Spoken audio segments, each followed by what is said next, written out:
hanya itu, Sarwendah pun menghantam lagi Ruben dengan tudingan jika ayah dari ketiga anaknya itu terjerat pinjol. Dan pihak Ruben pun menantang balik Sarwendah dengan meminta bukti yang sah. Buktikan aja kalau memang Ruben ada pinjol.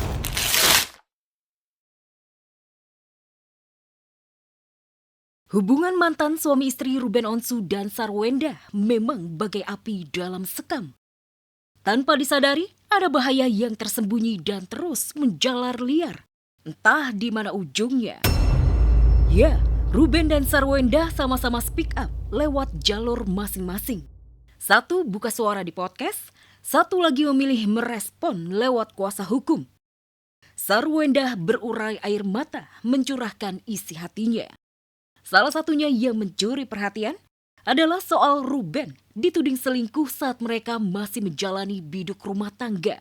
Perihal kasur yang menjadi pemantik. Barang tersebut sebenarnya hasil kerjasama dalam bentuk endorse.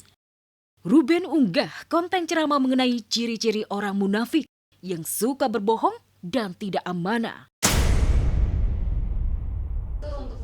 Buktikan kalau memang Ruben selingkuh. Emangnya sekarang ada nih ceritanya Ruben itu setelah bercerai terus dekat dengan orang lain. Kan kemarin kita sudah bilang, Ruben itu juga salah satu endorse tempat tidur, kasur. Kita ini kan persoalannya kan mengenai masalah anak. Anak yang tidak bisa berkumpul bersama Ruben. Kok larinya ke selingkuh, dugaan selingkuh.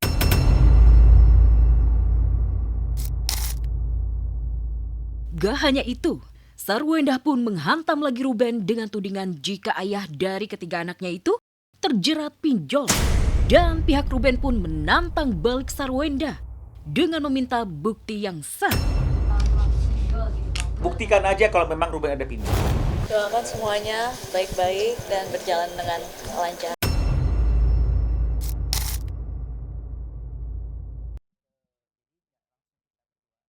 Ya, selama ini dikenal kalem dan penyabar, pertahanan Sarwendah akhirnya runtuh. Akibat gak kuat terus-terusan dihujat tuduhan soal nafkah 200 juta dari Ruben Onsu. Wenda mengaku demi harga diri, lelah dibanding-bandingkan dan demi kehidupan anak-anak yang harus ia jaga. Saya pastinya maunya yang terbaik buat anak-anak saya. Klarifikasi dari Sarwendah pun dinilai warganet adalah upaya untuk memperebut simpati publik jelang sidang mediasi yang akan digelar pada Rabu 6 Agustus pekan depan. Benarkah demikian? Di lain sisi, pihak Ruben menjawab tuduhan Sarwendah tentang tidak pernah bertengkar di depan anak-anak. Namun bukti yang ada sebaliknya. Video lama pun viral, memperlihatkan Sarwendah dan Ruben terlihat cekcok besar di dalam rumah yang berisi anak-anak mereka. Di depan anak-anak. Jadi anak-anak tidak pernah melihat dan mendengar, kan begitu. Makanya ditunjukkan pada waktu pernikahan. Dengan kondisi seperti ini, satu rumah kurus semua. Gua percaya ya ketika lo buka aib orang lain ya lo juga ditutup juga aibnya.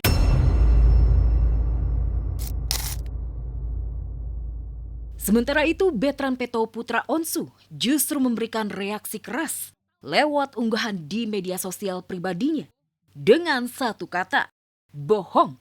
Seolah kata tersebut ditujukan pada Bunda Sarwendah. Ya, konflik perebutan hak asuh anak dan masalah finansial yang awalnya coba diredam, justru kini menjadi konsumsi publik akibat aksi saling klaim dan bantah, baik dari Ruben maupun dari Sarwendah. Apapun konteks pertengkarannya, dia kan gak mau anak-anak tahu, anak-anak dengar. Kan itu kan marnya poinnya loh.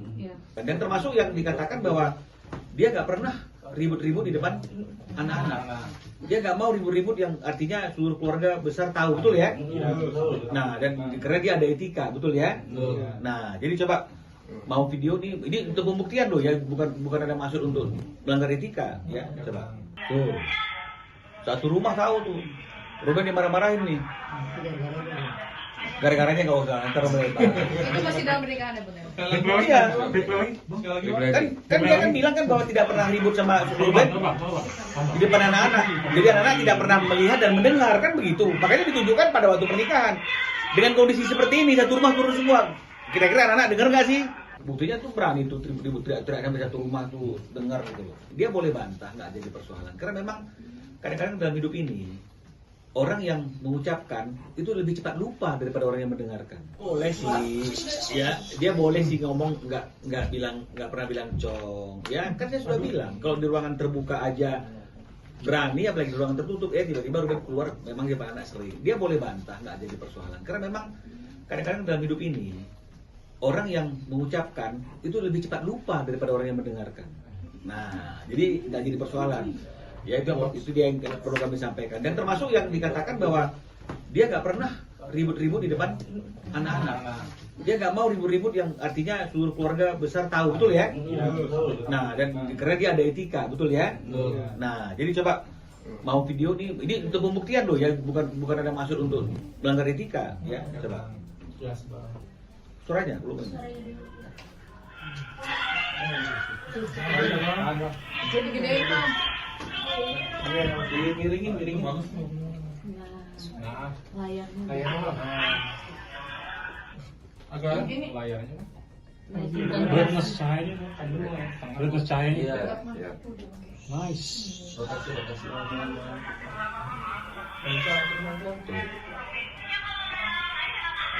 Tuh. Satu rumah tahu tuh. Ruben dimarah-marahin nih. Gara-garanya nggak usah, ntar Ruben tahu. Itu masih dalam pernikahan ya Bun? Iya. Kan dia kan bilang kan bahwa tidak pernah ribut sama Ruben di depan anak-anak. Jadi anak-anak tidak pernah melihat dan mendengar kan begitu. Makanya ditunjukkan pada waktu pernikahan. Dengan kondisi seperti ini satu rumah turun semua. Kira-kira anak-anak dengar nggak sih? Dengar.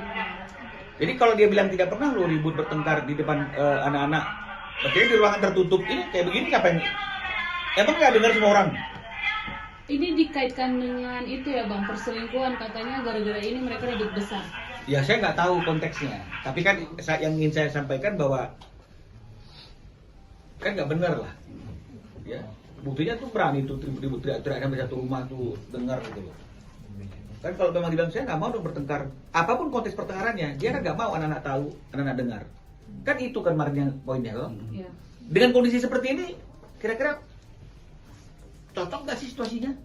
Ya itu yang kami mau sampaikan dan mohon maaf sekali lagi kalau misalnya kemudian dalam rangka kami ingin membuktikan tuduhan-tuduhan atau pernyataan-pernyataan yang kami anggap itu merugikan kepentingan hukum klien kami harus mengangkat fakta-fakta dan bukti-bukti yang mungkin tidak disukai oleh orang yang merasa itu tidak seharusnya dibuka.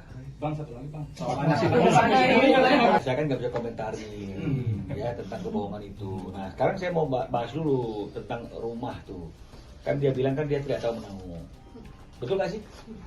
Saya nggak tahu. Tiba-tiba setelah cerai baru saya tahu ada pinjaman. Betul nggak? Betul nggak sih? Betul. Nah, jadi ini ada akad kreditnya nih, ya.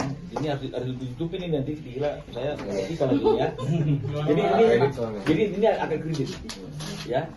Jadi di sini di akad kredit itu kan saya sudah bilang nggak mungkin kalau ada kredit di bank, ya, bank tidak minta suami istri ini bertanda tangan, kan gitu.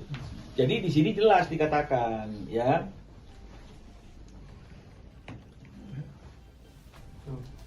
Dari penghadap Tuan Ruben Samuel Onsu, yaitu Nyonya S, lahir di mana dan di mana dan di mana. Di sini dikatakan hadir, berarti Nyonya S-nya hadir, ya.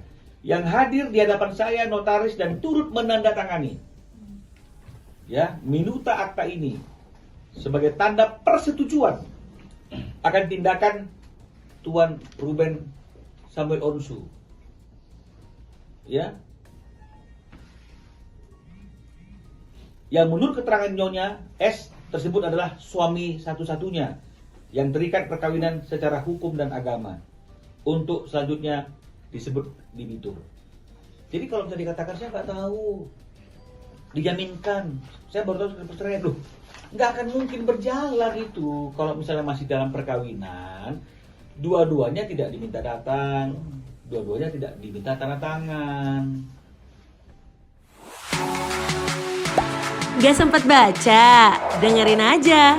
Klik icon text to speech, gak pakai ribet di okezone.com.